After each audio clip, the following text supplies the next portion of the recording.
Oke, pada saat ini tibalah masa kita untuk mendengarkan firman Tuhan sekali lagi yang dibawakan oleh pembicara yang cukup luar biasa bagi kita yang sudah diutus oleh Tuhan khusus untuk memberitakan firman Tuhan sempena kumpulan umum wilayah 4 di Gereja Kampung Penaitan.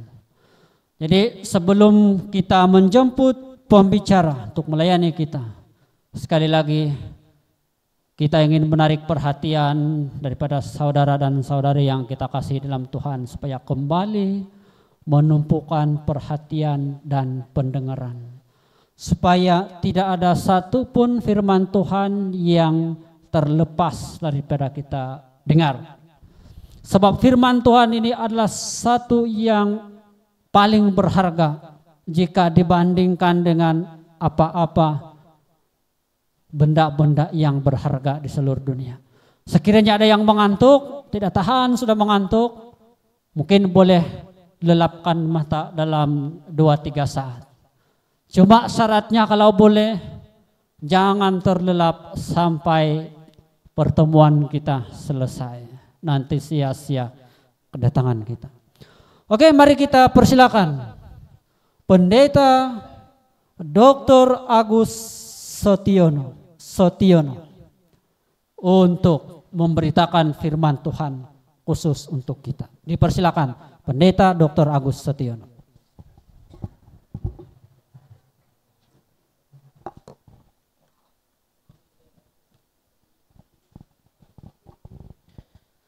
Selamat malam Bapak Ibu Saudara sekalian. Selamat malam. Yang ada di sebelah kanan saya di luar, selamat malam. Wah, puji Tuhan. Yang di kiri, selamat malam. Wah, yang di kiri seperti yang disebutkan MC tadi, agak mengantuk ya. Selamat malam. Ah, ini dia baru semangat. Yang di luar sana bisa mendengar? Selamat malam. Oh, puji Tuhan. Baik. Sebelum saya mulai pembicaraan kita malam ini, tadi saya diingatkan ada yang terlewat tadi malam saya sampaikan. 3 hal yang menghalangi metamorfosis kita. Kebodohan rohani, yaitu gagalnya kita memahami Alkitab. Isolasi rohani, di mana kita salah menempatkan diri di komunitas gereja Tuhan. Dan yang ketiga adalah, kemarin saya tidak sebutkan tetapi pelajarannya saya sampaikan, yaitu mengabaikan pekabaran masa kini. Jadi kita harus perhatikan pekabaran masa kini saat ini apa yang sangat penting untuk diberitakan oleh Tuhan. Pekabaran 3 malaikat. Nah, sebelum kita melanjutkan tentang topik atau tajuk kita malam hari ini, boleh saya minta tolong ada 1 orang maju ke depan, bantu saya. Bapak-bapak boleh, ibu-ibu boleh. Tapi jangan anak-anak dulu, mungkin boleh bapak-bapak atau ibu-ibu dengan cepat saja, mau yang ada di luar atau di dalam, boleh maju ke depan bersama saya. Tidak ada? Tidak ada yang mau bantu saya ini. Kalau ya saya ajak yang sini nanti dipikirnya saya sudah ada janjian atau yang belum mengenal. Mari Bapak Ibu, yang kita tidak ada pembicaraan sebelumnya, kita tidak ada satu kesepakatan. Mari Bapak Ibu, boleh satu saja.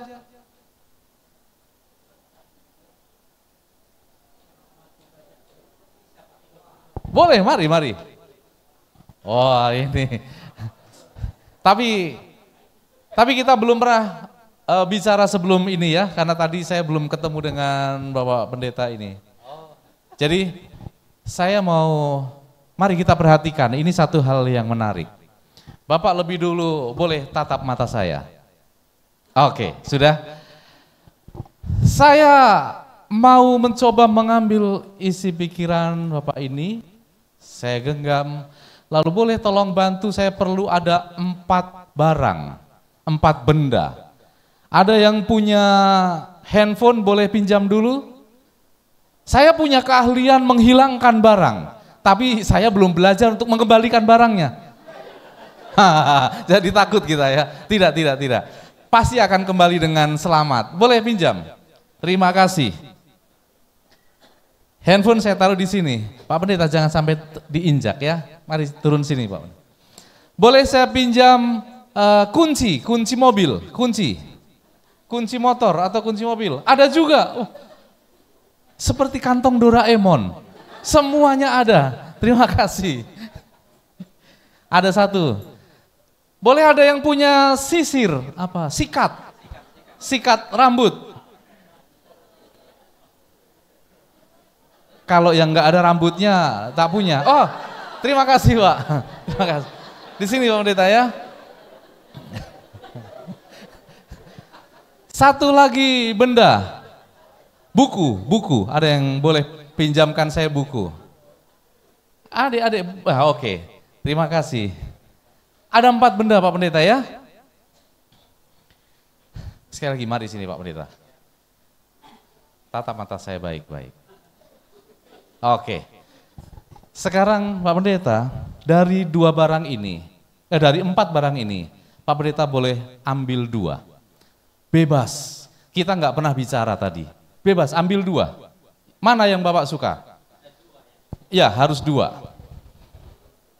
Itu baru 1, Pak. Oke. Bapak hafal tadi yang punya, boleh tolong kembalikan. Oke. Yang mana? Ada 1, ini. Ya. Terima kasih atas kesediaan meminjamkan. Berarti tinggal 2. Tinggal 2 benda. Bapak pikirkan baik-baik. Bapak akan pilih salah satu benda ini. Pikirkan baik-baik. Namun sebelumnya kembali tatap mata saya.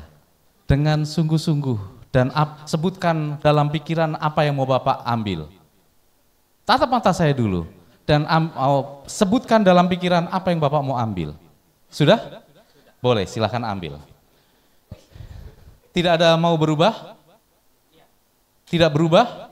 Tetap ini seperti tadi yang dipikirkan dan tatap mata saya? Baik, tolong pegang dulu sebentar dan terima kasih. Waduh, dia dari tadi berdoa, semoga handphone saya kembali. Oke, mari naik Pak. Bapak sudah memilih kunci, tidak mau berubah lagi ya?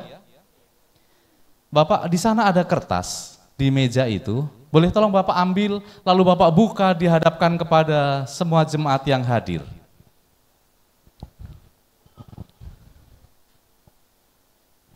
Lihatkan ke sana. Benar atau tidak? Sesuai? Tepat sekali. Boleh kita tepuk tangan? Oh iya. Terima kasih, terima kasih. Gambar lagi Pak. Ya? Gambar lagi. Oh mau bergambar lagi katanya. Kenang-kenangan. Oke. Jadi ini Pak bisa diambil. Tolong dikembalikan. Tolong dikembalikan. Saudari ini sudah berdoa dari tadi, ini handphone sama kunci ini Pak. Di sini Pak. Oke. Terima kasih. Apa yang bisa Bapak Ibu dapatkan? Saya mengambil kekuatan pikirannya untuk saya genggam sehingga apa yang tertulis di sana, ini ditulis tadi sebelum saya berbicara. Tapi bisa tepat seperti apa yang benda yang dia pilih. Betulkah itu satu hal yang magic? Apakah saya menggunakan kekuatan roh-roh kegelapan itu untuk bisa mengerti isi pikirannya? Apa yang terjadi? Nanti kita akan pelajari. Karena malam ini kita akan belajar tentang orang mati baca surat. Namun sebelumnya, ada sebuah video. Ini peristiwa terjadi pada tahun 1992 di Olimpiade Barcelona. Ada seorang pelari yang sangat dijagokan, diharap-harapkan untuk menjuarai 400 meter lari cepat ini, yaitu Derek Redmond. Tetapi 250 meter ketika dia mau memasuki finish, sesuatu terjadi. Otot di pahanya ini cedera. sehingga dia tidak bisa melanjutkan larinya, dia sampai terjatuh. Sedangkan pelari yang lain tetap melaju menuju ke finish. Padahal dia seluruh dunia yakin percaya bahwa dia akan menjadi juara lari 400 meter ini. Tetapi sakitnya luar biasa, dia tidak bisa menahan lagi. Ototnya tertarik, bahkan untuk berjalan pun susah. Tetapi yang luar biasa, dia tidak mau menyerah sedemikian rupa. Dia tidak mau menyerah, dia walaupun dengan kesakitan, dia terus mencoba untuk lari. Tetapi semakin jauh dia lari, semakin sakit.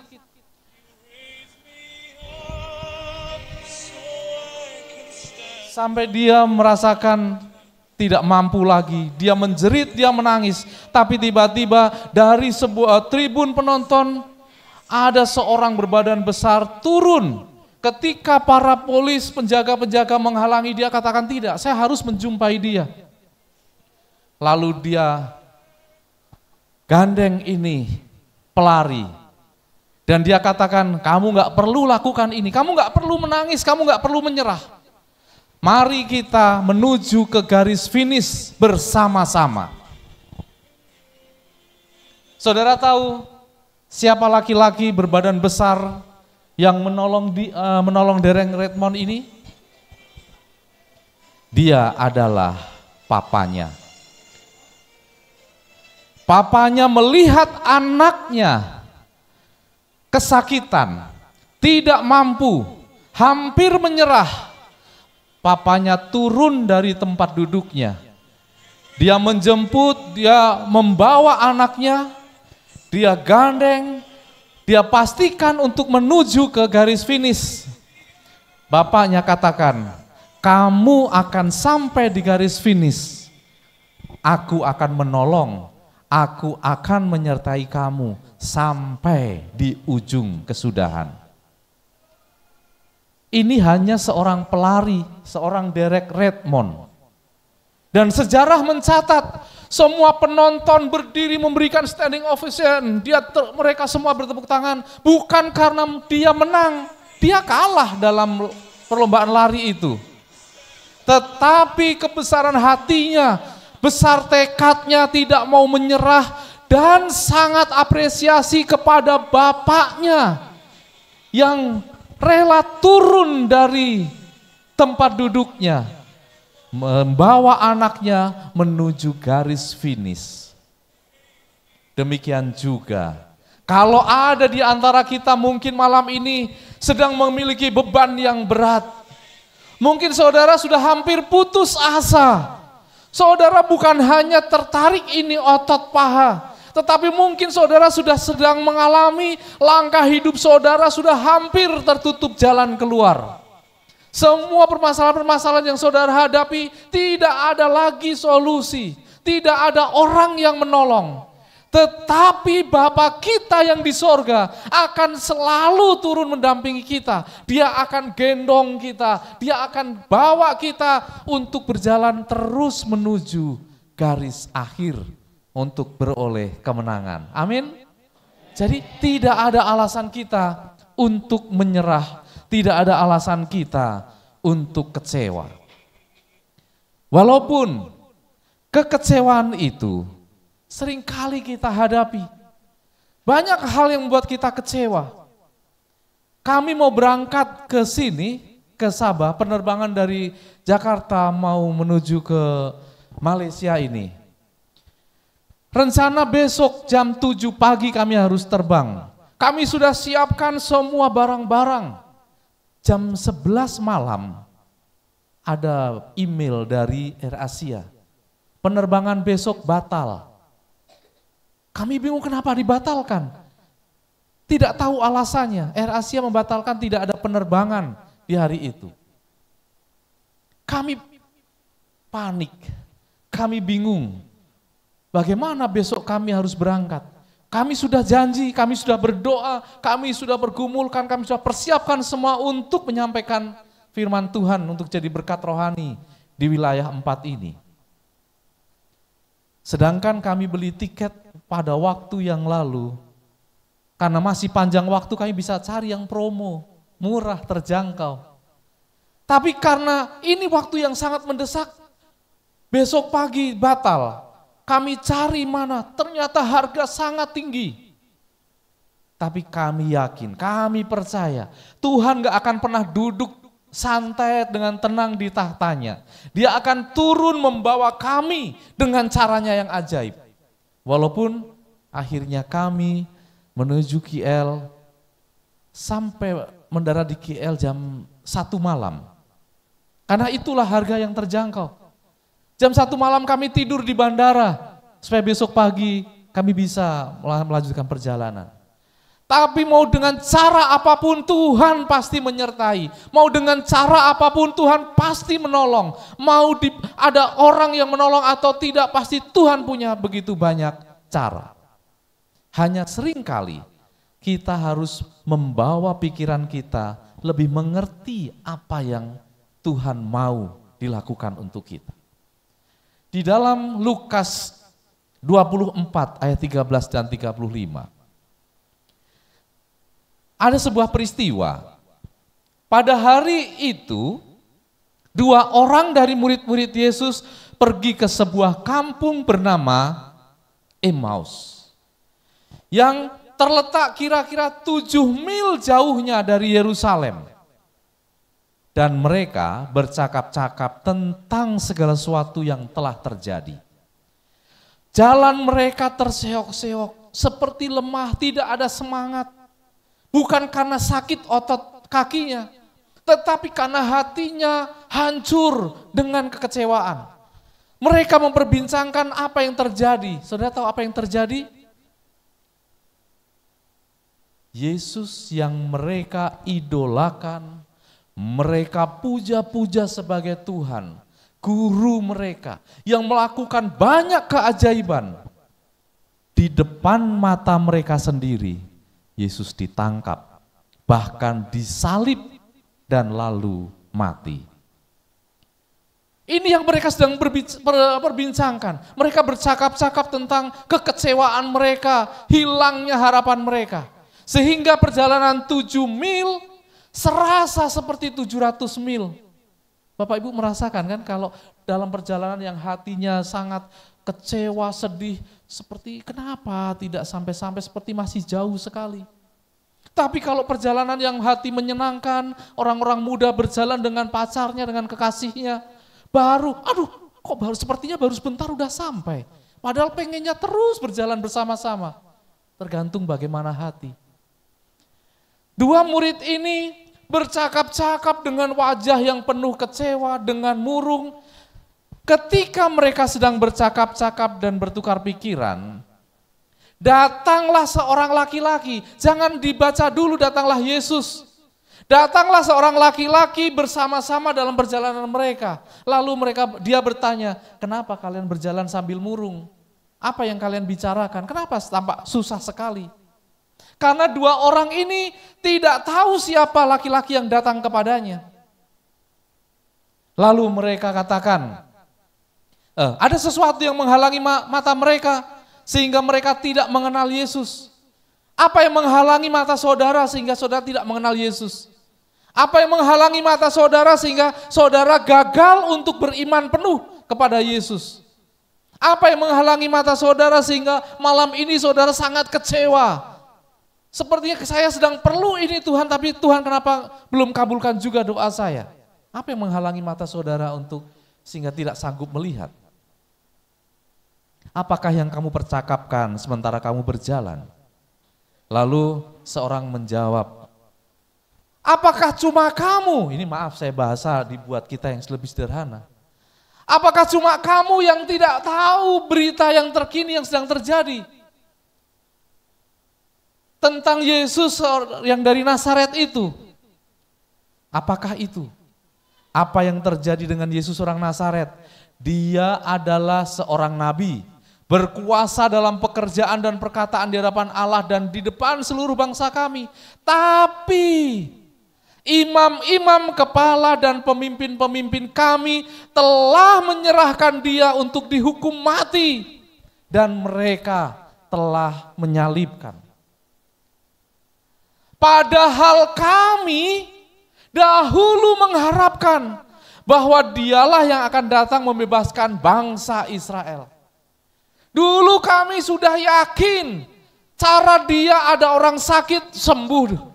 Orang lumpuh dia buat berjalan. Orang buta dia celikkan matanya. Saya yakin dia bisa membawa kami bebas dari penjajahan Roma. Itu yang mereka harapkan. Padahal dahulu kami mengharapkan. Tapi sementara ini harapan kami sia-sia. Semua sudah terkubur karena semuanya itu terjadi. Dia ditangkap, dia disalibkan, dan dia telah mati. Lalu Yesus katakan pada mereka, "Hai kamu orang bodoh, betapa lambannya hatimu, sehingga kamu tidak percaya segala sesuatu yang telah dikatakan para nabi. Bukankah Mesias harus menderita semuanya itu untuk masuk ke dalam kemuliaannya?" Lalu Yesus menjelaskan kepada mereka apa yang tertulis tentang dia dalam seluruh kitab suci. Lihat tadi, Yesus mengatakan kamu orang bodoh. Tadi malam juga dikatakan kita memiliki 3 halangan. Yang pertama kebodohan rohani.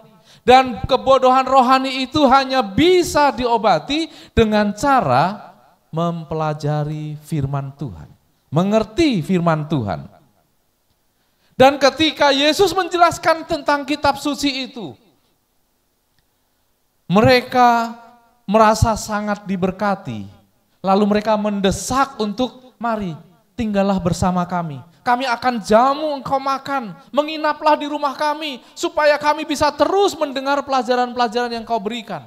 Tapi sampai saat itu pun mereka belum mengenal bahwa yang berbicara kepada mereka adalah Yesus. Lalu ketika akhirnya Yesus singgah di tempat mereka, dijamu makan, lalu Yesus memecah-mecahkan roti, mengucap berkat, membagikan, baru mereka teringat.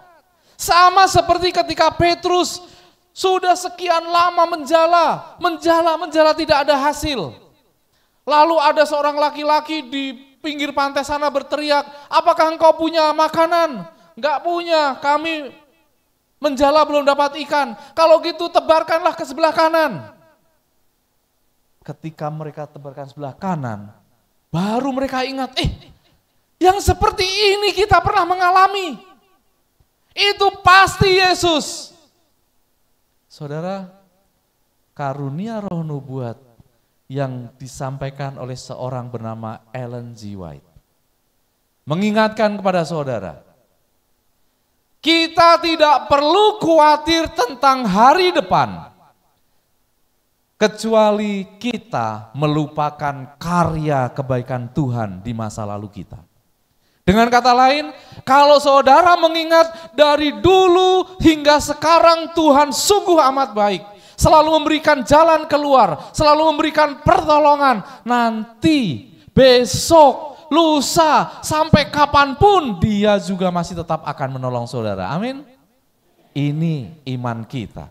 Dan ketika mereka mendapatkan roti dari Yesus, ketika mereka mendengar Yesus mengucapkan berkat, baru terbuka mereka bahwa, oh ini Yesus. Mungkin ada di antara kita yang datang ke tempat ini, pikiran kita sedang gelap, karena begitu banyak permasalahan yang kita alami. Mungkin saudara sudah hampir putus asa dan katakan, iyalah aku temani kau aja ya ke gereja, tapi aku nggak tahu lagi, nggak bisa konsentrasi, pikiranku, masalahku terlalu banyak. Tapi perhatikan hal ini. Kalau saudara sanggup mengingat satu hal saja tentang kebaikan Yesus, itu cukup bagi saudara untuk meyakini bahwa masalah saudara akan terselesaikan dengan baik karena pertolongan Yesus. Banyak orang tidak menyadari hari ini kita ini mengalami mukjizat besar. Pagi tadi saudara bangun dengan badan sehat, berangkat bekerja, berangkat bersekolah, itu karya mujizat Tuhan luar biasa. Karena banyak tadi pagi orang yang tidak bisa bangun. Banyak keluarga yang menangis-nangis karena orang tuanya di ICU, di rumah sakit, tidak bisa bangun pagi tadi. Kita bangun itu mujizat besar. Tapi seringkali kita mengabaikan itu. Kita tidak menganggap itu mujizat. Kita menganggap bangun pagi itu hal yang biasa. Sehingga saudara lupa itu kebaikan Tuhan. Saudara sekalian, tapi dari pelajaran ini pelajaran berkat yang luar biasa untuk mendorong, menyemangati kita. Tetapi banyak orang ketika membacanya, diambil dari sisi yang berbeda. Orang-orang keturunan Jawa seperti saya di Indonesia sana ada keturunan Jawa, ada orang Batak, ada orang Manado. Orang Jawa ini kalau ada orang meninggal, mereka katakan kalau belum 7 hari itu rohnya masih ada di dalam rumah. Jadi jangan ngomongin orang mati, nanti dia tersinggung. Karena dia masih ada di sekeliling kita, di dalam rumah. Kalau sudah 7 hari tapi belum 40 hari, rohnya itu masih ada di sekeliling-keliling rumah. Di tetangga-tetangga, sehingga tetangga-tetangga bilang, jangan ngomongin orang mati, enggak baik. Nanti dia dengar. Dan mereka harus ada sembahyang atau doa 7 hari, peringatan 7 hari, peringatan 40 hari. Ini semua mereka meniru dari peristiwa-peristiwa dalam Alkitab, tetapi salah di dalam mengerti, salah dalam menyikapi, dan salah di dalam sisi atau sudut pandang mereka. Saudara sekalian, jadi bagaimana kebenaran tentang keadaan orang mati? Saya secara pribadi sangat bersyukur menjadi bagian dari gereja Masehi Advent hari ke-7. Lebih bersyukur lagi karena saya dipercaya dan dipanggil Tuhan untuk menjadi pendeta, pastor di gereja Seventh-day Adventist. Kenapa saya bersyukur? Karena gereja Advent memiliki 5 pilar ajaran. Ajaran khusus dan ajaran pokok yang sangat penting, yang belum tentu dimiliki oleh gereja yang lain, atau bahkan agama yang lain. Ada yang boleh sebutkan? Kira-kira 5 ajaran pokok gereja Advent apa saja? Sesuai dengan merek gereja. Gereja Masehi Advent hari ke-7 atau Seventh-day Adventist Church menantikan kedatangan Yesus kedua kali. Karena gereja Advent salah satu ajaran pokok atau pilar adalah mempercayai dan menunggu kedatangan Yesus kedua kali. Yang kedua tentang hari Sabat. Besok malam yang lain saya akan bahas tentang mungkin banyak pergumulan kita tentang hari Sabat itu seperti apa. Nanti saya akan berikan pelajarannya. Semoga bisa, sangat sederhana, semoga bisa lebih mudah untuk dimengerti. Dan kita ceritakan kepada yang lain. Lalu yang ketiga, keadaan orang mati. Yang keempat, ada yang ingat kira-kira? Karunia roh nubuat. Nanti saya juga akan berikan pelajaran, karunia roh nubuat itu apa? Saudara, kebayang gak? Bagaimana Alkitab bisa menuliskan bahwa Adam setelah dia menikah dengan Hawa, punya anak namanya Kain dan Habel, lalu terus turun-temurun, ada seorang bernama Henok, lalu Abraham dan sebagainya. Tahu dari mana? Padahal itu ribuan tahun jauh sebelumnya. Itulah keistimewaan karunia roh nubuat. Bukan hanya memberitahukan hal-hal ke depan yang akan terjadi, tapi juga memberitahukan hal-hal yang jauh di belakang yang tidak seorang pun tahu. Tetapi karunia roh nubuat menjelaskannya. Tadi apalagi yang 5 ya? Hari Sabat, kedatangan Yesus yang kedua kali, karunia roh nubuat, keadaan orang mati, dan satu pelayanan Yesus di bait suci sorga. Tolong ingat ini baik-baik. Kalau perlu besok kuis, pastikan ini kan supaya semua kita orang Advent harus mengerti ini. Ini keistimewaan kita. Dan jadi seperti apa keadaan orang mati yang benar, seperti yang firman Tuhan tuliskan. Bukan seperti yang kita percaya, bukan seperti yang orang katakan. Karena banyak orang terkecoh dengan cerita ketika Saul karena dia berdoa tidak dijawab oleh Tuhan. Ketika dia pakai Urim dan Tumim, tidak ada jawaban dari Tuhan. Lalu dia minta seorang petenung, seorang penglihat, seorang wanita yang menggunakan kuasa kegelapan untuk panggil arwahnya Samuel. Dan benar di Alkitab tuliskan arwahnya Samuel datang memberikan petunjuk, suaranya persis dengan Samuel, nasihatnya bagus seperti Samuel. Apakah itu rohnya Samuel? Banyak orang menduga dengan salah tentang hal itu. Oleh sebab itu saya mau satu persatu supaya kita boleh simak bersama. Secara pandangan Muslim, makanya ada ajaran 4 lafaz doa untuk orang tua yang sudah meninggal dunia. Orang-orang Muslim harus tahu, membacakan ayat-ayat untuk orang tuanya yang sudah meninggal, almarhum. Lalu katanya lagi, kalau orang Muslim ini meninggal di hari Jumat dan Rabu, itu memiliki keutamaan. Apalagi kalau meninggalnya hari puasa, langsung masuk surga. Nggak peduli dia pembunuh, dia meledakkan bom atau apapun, masuk surga. Apakah benar demikian? Saya memiliki catatan berdasarkan hadis periwayatan Ibnu Abdil Bar. Diketahui bahwa orang yang telah mati dalam kuburnya masih mengenali orang yang masih hidup. Pengenalan ini terjadi ketika memberi salam kepada penghuni kubur. Makanya kemarin saya katakan kalau dilewat di kuburan, permisi kakek. Kalau dia jawab, iya cucu. Wah, apa enggak lari kita terbirit-birit. Tetapi ini ajaran kita dari saudara-saudara kita Muslim memang seperti itu. Hadis menuliskan bahwa orang yang mati itu, roh orang mati itu masih mengenali. Sehingga dalam film-film di TV, seumpama ada seorang anak gadis yang mati dibunuh oleh kekasihnya.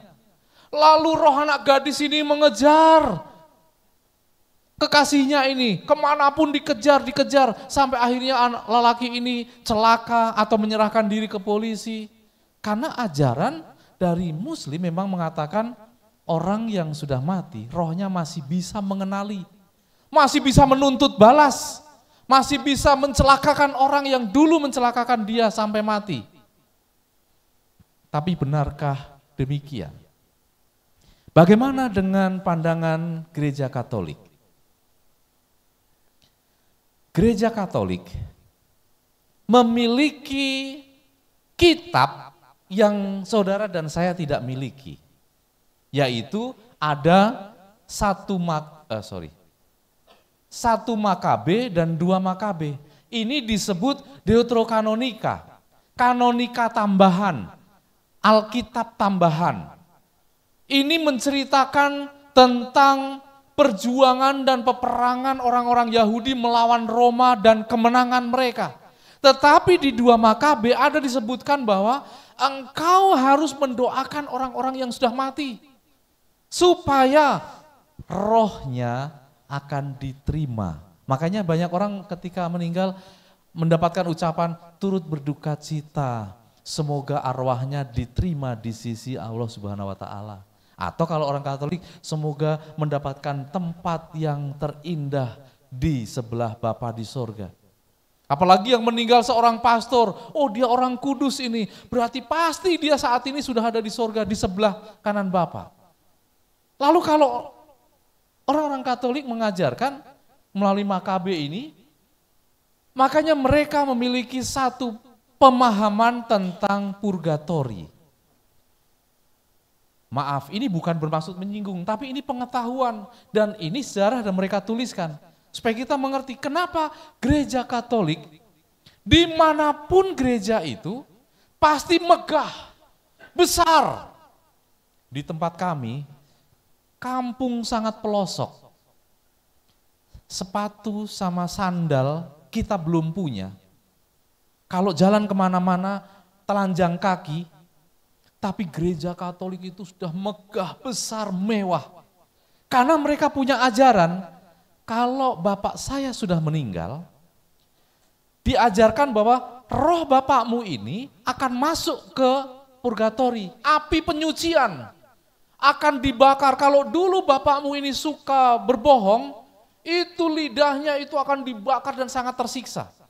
Kalau suka mencuri, tangannya ini akan terbakar dan harus sampai dia kudus suci lagi. Hampir mirip dengan muslim. Kalau muslim katanya di neraka, kalau suka bohong lidahnya itu bertumbuh panjang, nanti dipotong sakit, nanti tumbuh lagi, potong lagi. Kalau suka mencuri, potong tangannya, nanti tumbuh lagi tangan yang baru, potong lagi. Sehingga semua menakutkan tentang api neraka ini. Tapi ajaran Katolik tentang purgatori selalu mengatakan, saya datang ke pastor atau romo, bagaimana dengan bapak saya almarhum? Oh, jangan khawatir. Hanya tinggal kaki sedikit saja yang akan dibakar disucikan. Makanya oleh sebab itu berikan sumbangan ke gereja lebih banyak lagi supaya dipercepat. Dengan keluarganya memberikan sumbangan pembangunan gereja, sumbangan ke gereja, ini akan memperlekas cepat keluar dari api penyucian. Jadi saya pikir, surga kayak di Indonesia. Saya nggak yakin kalau di Malaysia seperti itu. Kalau di Indonesia semua begitu. Saya duduk di antrian nomor 10, saya hanya kasih kode, saya kasih uang, saya langsung bisa, sini maju. Jadi nomor 2. Seperti itu. Kasih sumbangan banyak supaya segera keluar dari purgatori api penyucian, lalu bisa berpindah ke surga. Tapi apakah demikian pelajaran dari firman Tuhan? Walaupun mereka mengutip dari Alkitab juga. Atau bagaimana pandangan kita tentang saudara-saudara kita kaum Hindu? Saya pernah tinggal di Bali. Mungkin pernah dengar-dengar ada di Indonesia ada Bali. Di sana kebanyakan mayoritas Hindu. Dan kalau ada upacara ngaben itu pemakaman penguburan secara massal, tetapi bukan dengan dikubur di tanah, tapi dibakar.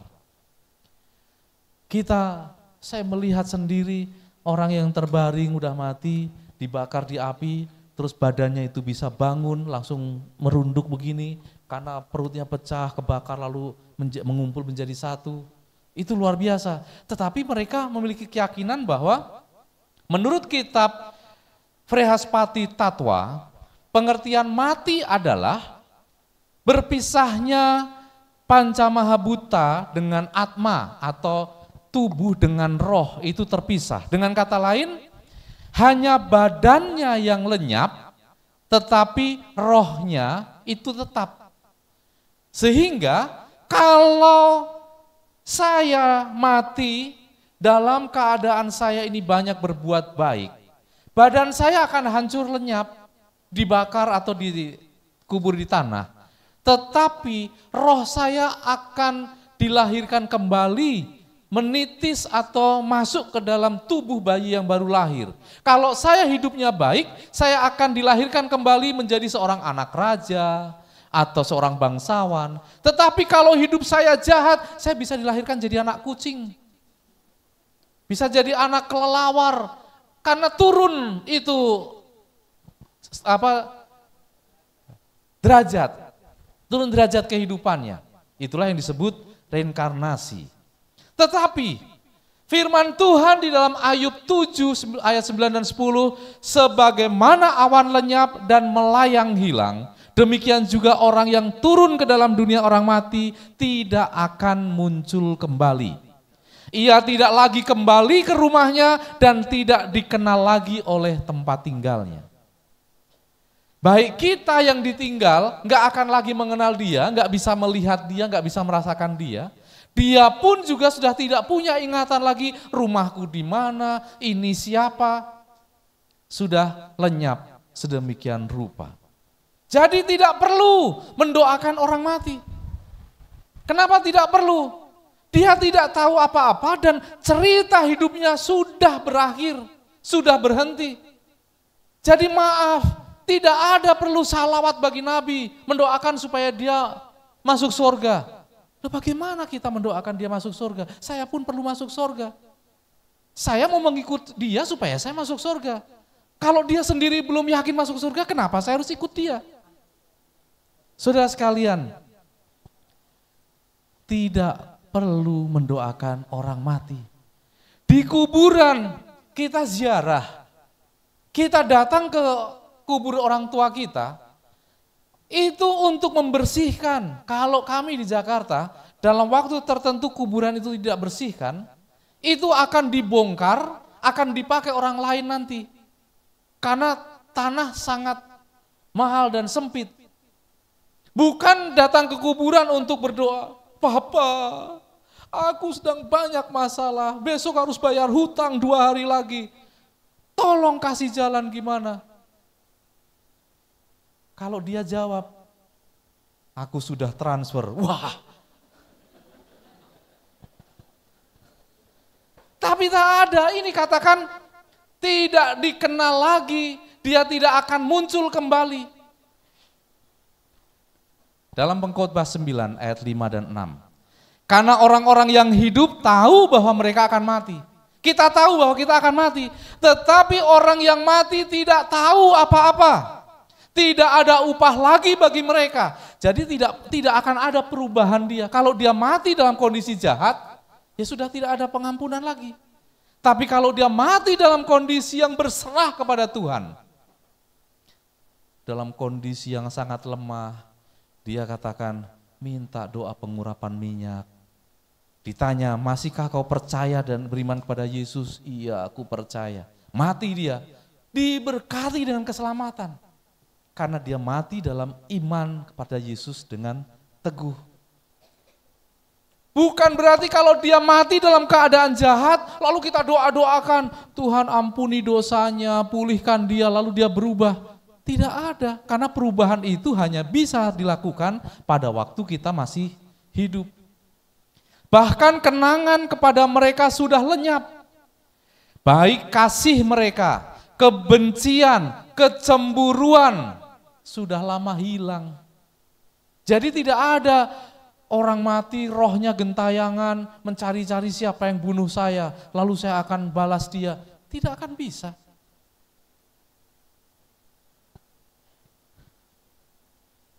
Bapak, Ibu, saudara sekalian, pelajaran ini sangat perlu kita ketahui supaya kita mengerti dan bisa membedakan mana firman kebenaran dari Tuhan dan mana dongeng nenek moyang kita.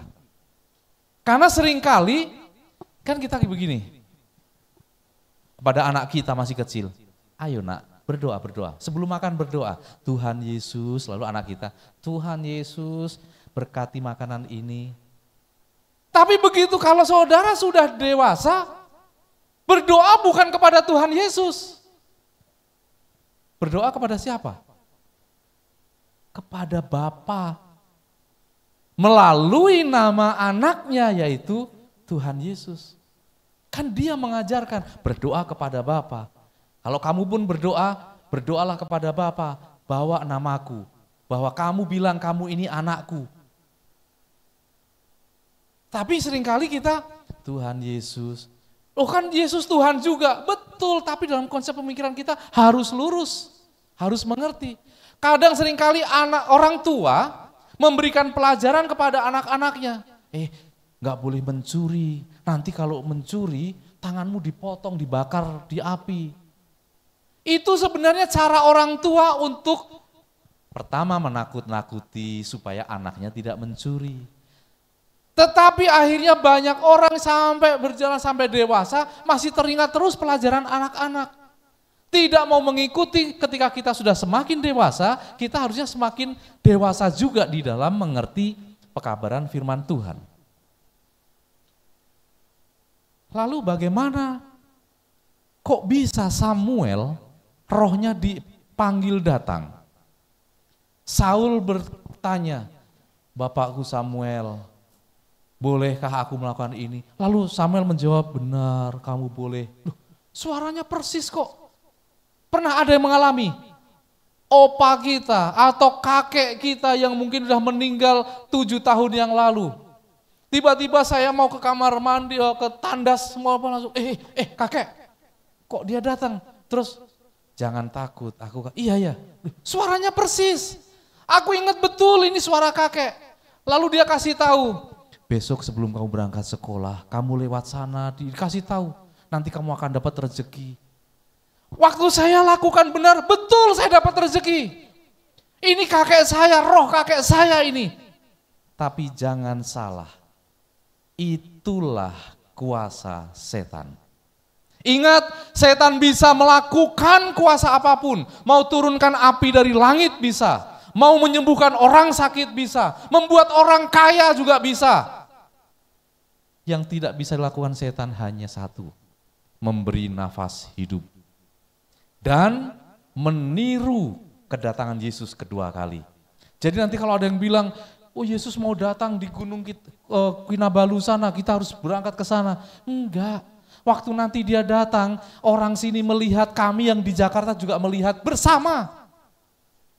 Lalu kita pikir, bagaimana mungkin Malaysia, Indonesia di belahan sini, Amerika di belahan sana. Sekarang Amerika ini pagi, Yesus datang, bagaimana kita bisa melihat bersama. Itulah keajaiban yang setan pun pusing sampai hari ini. Bagaimana mau menirunya? Kita patut berbangga, luar biasanya kita memiliki Tuhan.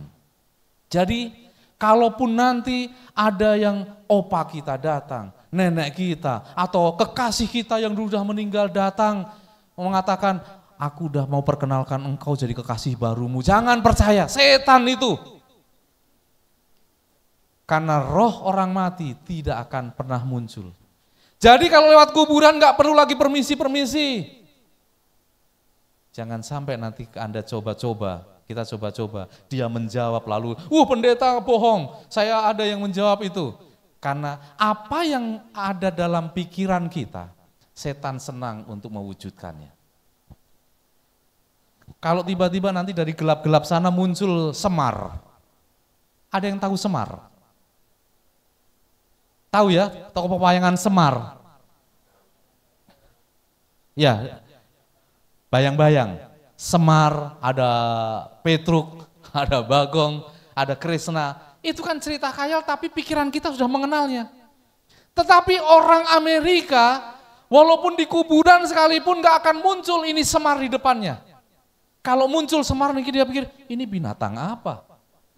Karena dia gak pernah kenal dalam pikirannya. Dan setan gak akan pernah munculkan wujudnya, bayangannya dalam hal yang kita tidak pernah ada dalam pikiran kita.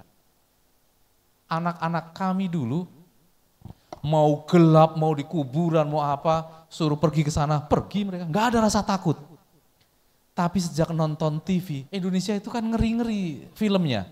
Ada suster ngesot, ada pocong, ada tuyul dan Mbak Yul.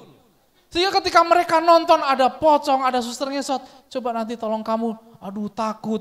Kenapa? Karena pikirannya sudah mulai ada bayangan-bayangan yang dia pikirkan. Dan setan sangat senang. Kalau orang yang gak pernah pikiran yang aneh-aneh, tengah malam tiba-tiba ada pintu jeder gitu, angin. Tapi kalau kita pikiran, wih ini ada rohnya siapa? Coba, setan sangat senang untuk hal demikian. Nah Bapak Ibu Saudara sekalian, pada Perang Dunia Kedua, psikolog membuktikan efek dari 60 hari pertempuran tanpa berhenti. Siang malam perang terus. Yang membedakan antara tentara yang di darat dengan pesawat tempur, orang-orang tentara yang di bawah ini tingkat stresnya lebih tinggi. Dan banyak di antara tentara ini mati karena stres, bukan mati karena tertembak. Berbeda dengan yang pesawat tempur, tingkat stresnya tidak terlalu tinggi. Kenapa? Karena yang di pesawat tempur pegang kendali. Dia bisa ke sana, kemari, tembak sana, tembak sini. Tetapi yang di bawah ini selalu harus waspada. Oh, nanti ditembak sana, nanti dari sana ditembak. Saya mau katakan bahwa kalau saudara mengerti betul dan cara pandang kita tepat, saudara akan jauh lebih tenang dalam menjalani hidup. Saudara tahu sesulit apapun masalah saudara, selalu ada pertolongan dari Tuhan. Saudara akan tenang. Saudara tahu bahwa ketika ada seperti ini, oh kita tahu, nggak ada roh-roh orang mati nggak akan datang kembali. Berarti ini pasti kuasa kegelapan. Tinggal berdoa, Tuhan kuatkan saya untuk bisa mengalahkan kuasa kegelapan ini. Hati saudara akan tenang. Tapi kalau saudara tidak memahami Alkitab dengan tepat, kekhawatiran Anda akan berkurang saat pemahaman Anda terhadap Allah meningkat. Ibrani 1 ayat 3, ia adalah cahaya kemuliaan Allah dan gambar wujud Allah dan menopang segala yang ada dengan firman-Nya yang penuh kekuasaan. Firman-Nya itu penuh kuasa. Tapi masih adakah yang dapat dipercaya? Karena sekarang banyak orang mengatakan Alkitab itu palsu. Yang benar itu Injil Barnabas, Injil Thomas. Injil Barnabas itu baru muncul di abad ke-7.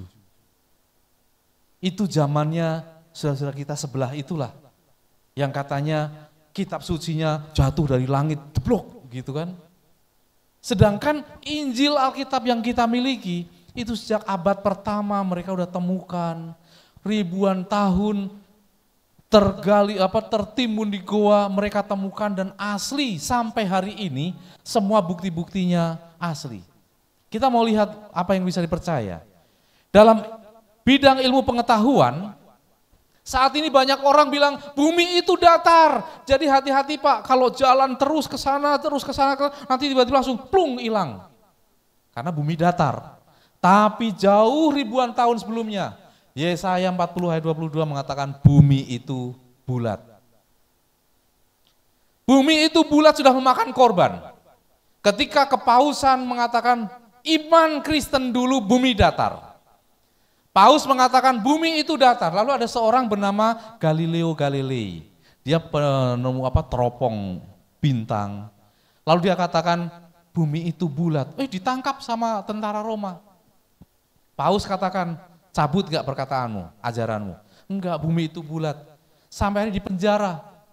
Sampai mati di penjara. Tapi begitu puluhan tahun, ratusan tahun kemudian terbukti bumi itu bulat, kepausan memutuskan iman kita hari ini bumi itu bulat. Tapi Galileo Galilei udah mati, sudah jadi korban. Sekarang ada orang yang mengajarkan bumi itu datar, ini lagi cari korban lagi. Jadi hati-hati. Oke, lalu bidang kesehatan dan sanitasi. Alkitab mana yang mengajarkan buang kotoran caranya seperti apa, jangan bercabul, jangan minuman beralkohol. Semua diajarkan dalam kitab suci kita. Bukan hanya nasihat-nasihat seperti Amsal, pengkhotbah, tetapi sampai semua pelajaran apapun. Bidang sejarah, kemarin saya sebutkan. Ada kerajaan-kerajaan Babel, Medo Persia, Yunani, Roma, itu sudah semua terjadi dan tercatat dalam sejarah. Termasuk, ini saya mau adakan tantangan, Pak Pendeta, sorry kalau saya mau berikan tantangan. Di Indonesia banyak disebut gereja Advent ini gereja bidat. Gereja, sama bidat tahu ya? Sesat, bidat, salah. Kenapa? Karena mereka tidak percaya Yesus itu Tuhan. Loh, kami percaya Yesus Tuhan. Tapi kan kalian gak merayakan Natal. Banyak orang mengatakan kami Advent, kami tidak merayakan Natal. Dari mana pelajaran itu? Seringkali kita melakukan pelajaran-pelajaran hidup rohani kita berdasarkan katanya, biasanya.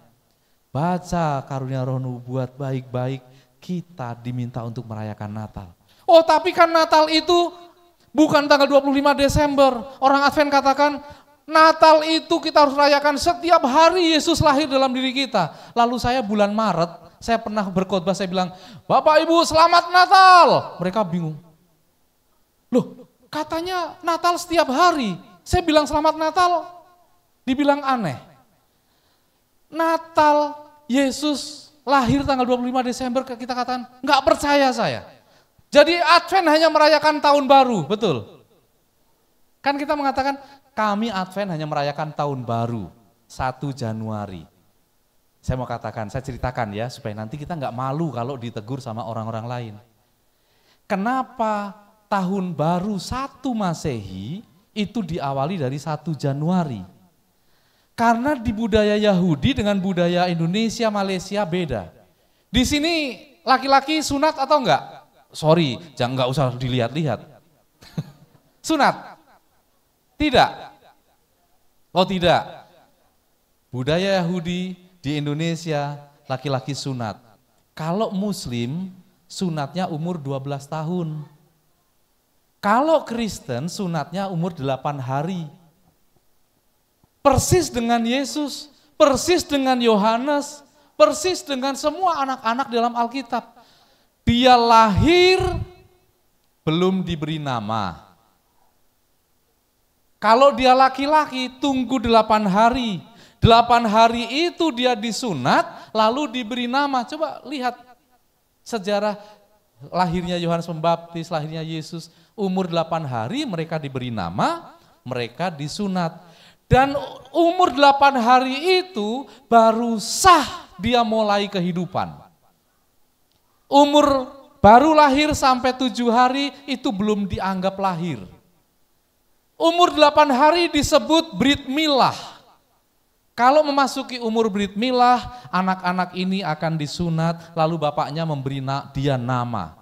Makanya Yesus oleh para pendahulu-pendahulu gereja, bapak-bapak gereja, mereka hitung Yesus itu lahirnya 25 Desember.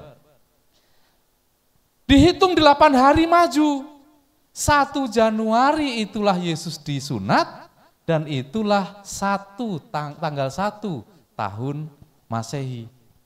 Jadi kalau kita nggak mau merayakan Natal nggak apa-apa. Tapi jangan bilang, kami nggak merayakan Natal, kami merayakan tahun baru saja 1 Januari. Nanti malu, karena 1 Januari itu muncul oleh karena itulah hari ke-8 sejak kelahiran Yesus. Kita bukan mau memasalahkan tanggalnya. Walaupun kita mengatakan, kan nggak ada satupun yang tahu tentang Yesus itu lahirnya tanggal 25 Januari. Jangankan Yesus. Itu bapak-bapak gereja, sejarawan gereja, kemarin saya sebutkan ada Flavius Josephus, ada Tacitus, itu sejarawan-sejarawan yang bukunya sampai hari ini ada. Musa yang lahirnya 1500 tahun sebelum Yesus, bapak-bapak gereja ada catatannya. Musa itu lahirnya dan matinya di tanggal yang sama. Yaitu di Yahudi disebut tanggal 7 bulan Adar. Musa lahir tanggal 7 bulan Adar dan dia mati 120 tahun kemudian di tanggal 7 bulan Adar juga. Apa enggak luar biasa catatan-catatan sejarah itu? Dan Alkitab berbicara tentang sejarah, bidang sejarah. Ini enggak bisa kita pungkiri, ini sangat penting untuk kita bisa mengerti dan meyakini bahwa Alkitab ini benar dan valid serta asli. Ini kita nggak perlu diulang-ulang lagi. Bayangkan ditulis di 3 benua, di tempat-tempat yang berbeda, 3 bahasa, oleh 40 sampai 50 orang latar belakang yang berbeda. Tetapi semua itu tidak ada yang saling bertentangan.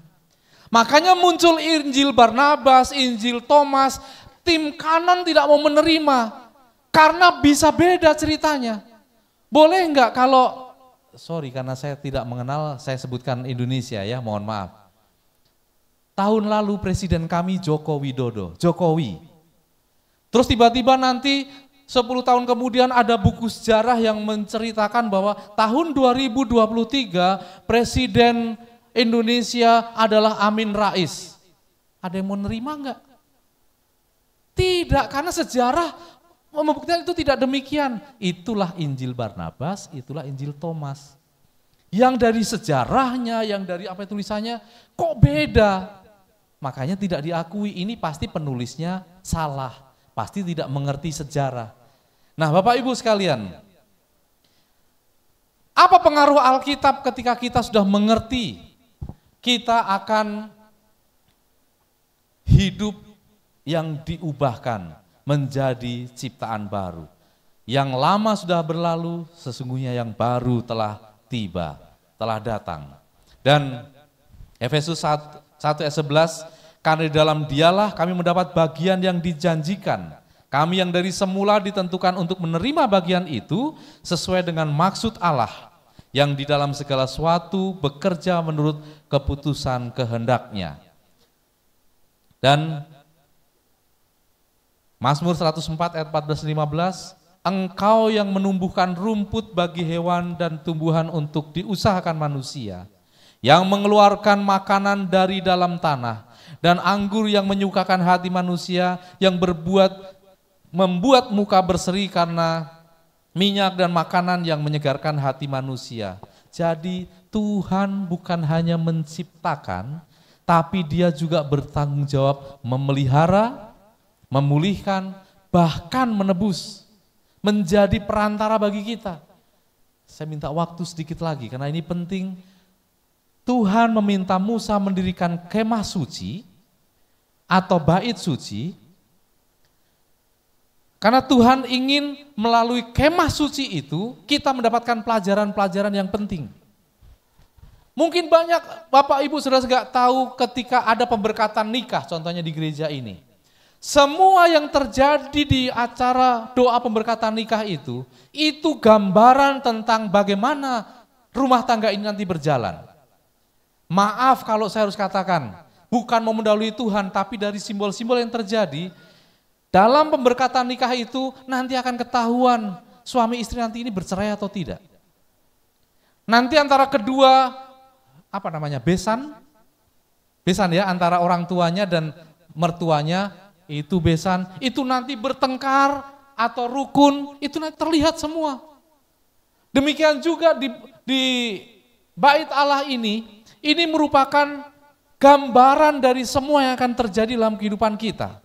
Mezbah korban bakaran, hewan-hewan dikorbankan, melambangkan pengakuan dan pertobatan.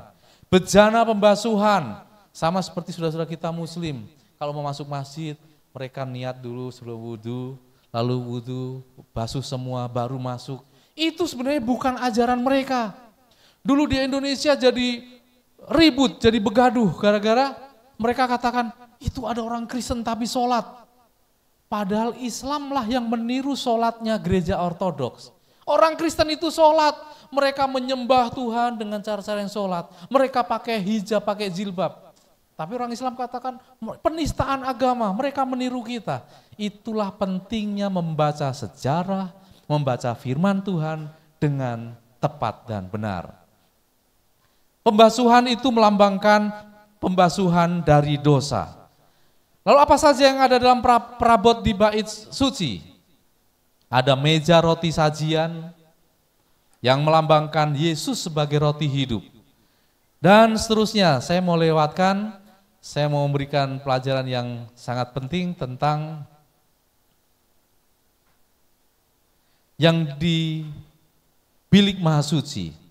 Ada tabut perjanjian yang di dalamnya terdapat 2 loh batu, lalu ada kandil emas yang berisi mana, dan juga tongkat Harun yang bertunas.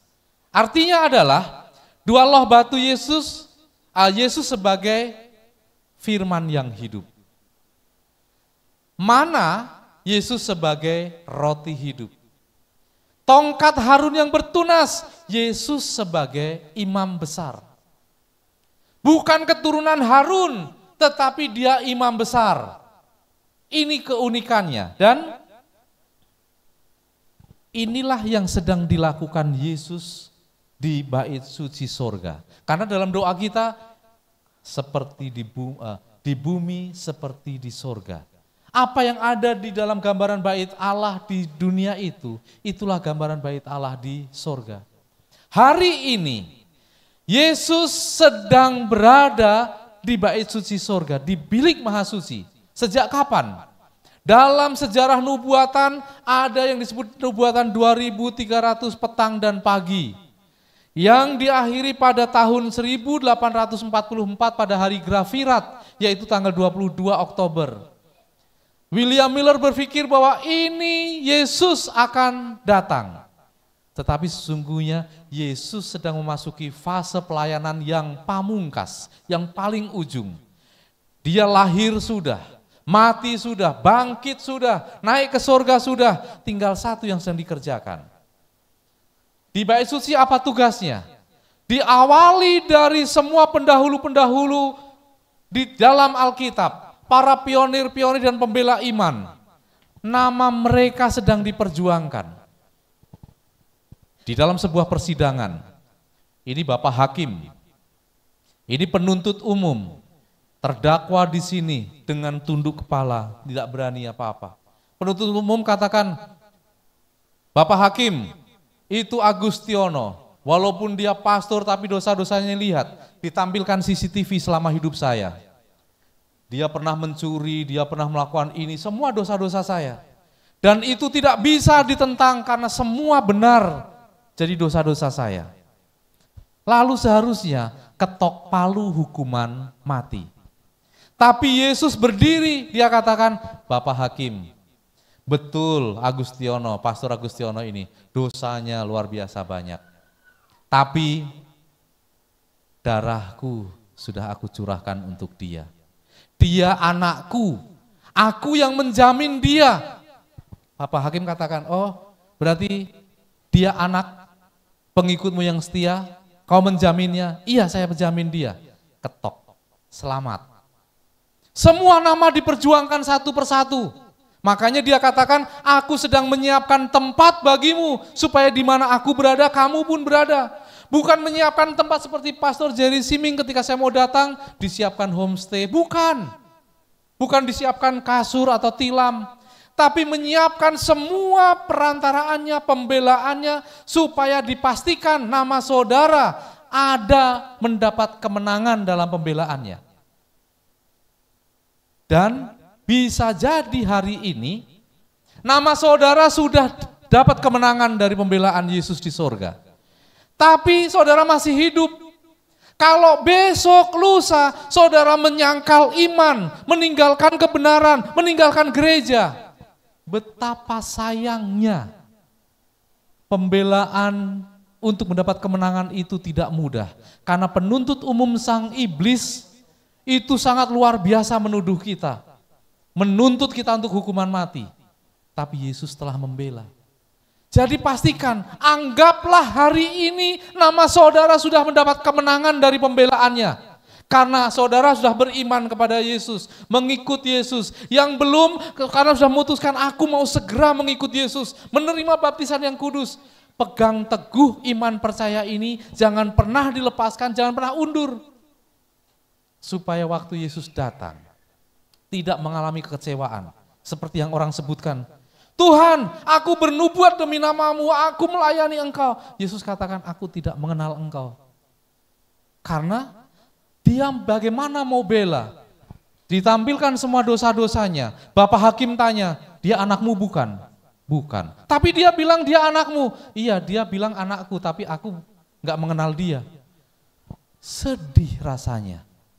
Ya Bapak Ibu sekalian, Yesus peran di bait suci, pertama sebagai anak domba Allah. Dia benar berdosa, tapi darahku sudah tercurah untuk dia. Yang kedua, dia sebagai imam besar, aku yang menjamin dia. Jadi biarkan dia selamat karena dia anakku. Saudara sekalian, inilah pengharapan kita. Jangan dirusak pengharapan kita hanya gara-gara ada kalau lewat kuburan bilang permisi. Karena kita masih takut roh-roh itu akan menyakiti kita. Tidak ada kuasa apapun di muka bumi ini yang jauh lebih besar dibanding kuasa Tuhan kita. Amin. Apapun itu, kuasa Tuhan kita jauh lebih besar. Jadi tidak ada tempat lain untuk saudara bisa bergantung, berpegang, dan mempercayakan keselamatan saudara. Hanya melalui Yesus Kristus. yang mau rindu berpegang teguh pada Yesus, saya undang berdiri di tempat. Saya mau berdoa untuk saudara. Waktunya sudah sangat singkat. Saya ingin memastikan waktu Yesus datang nanti kedua kali, sang penuntut, sang kuasa kegelapan akan menyebut nama saudara, tapi kuasa yang lebih besar akan mengakui saudara sebagai anaknya. Dia akan membela dan curahan darahnya menyelamatkan saudara. Bapa kami di sorga, malam hari ini kami telah mendengar tentang kebenaran firman Tuhan. Mungkin banyak pengetahuan yang kami miliki berdasarkan kata orang, kebiasaan yang kami lakukan, bacaan-bacaan dari sumber-sumber yang kami tidak bisa percaya. Namun hari ini kami telah dibukakan kebenaran ini. Ketika orang mati yang sudah bangkit itu, Yesus Kristus, telah membacakan surat bagi kami malam hari ini. Kami tahu sekarang, tidak ada satu kuasa apapun di muka bumi ini yang mampu menandingi kuasa Kristus.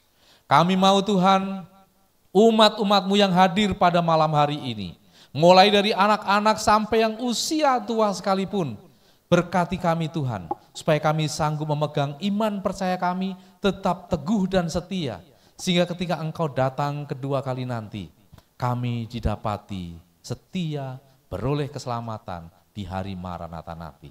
Kiranya kasih karunia Allah Bapa, damai sejahtera Yesus Kristus, dan persekutuan Roh Kudus akan menyertai perjalanan kami pulang, membawa hati yang damai, menyiapkan diri kami untuk kembali berkumpul di ruangan ini esok hari dengan lebih sukacita merasakan berkat karunia-Mu.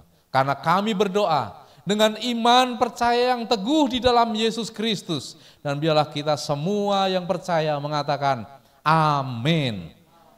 Tuhan berkati, silakan kembali.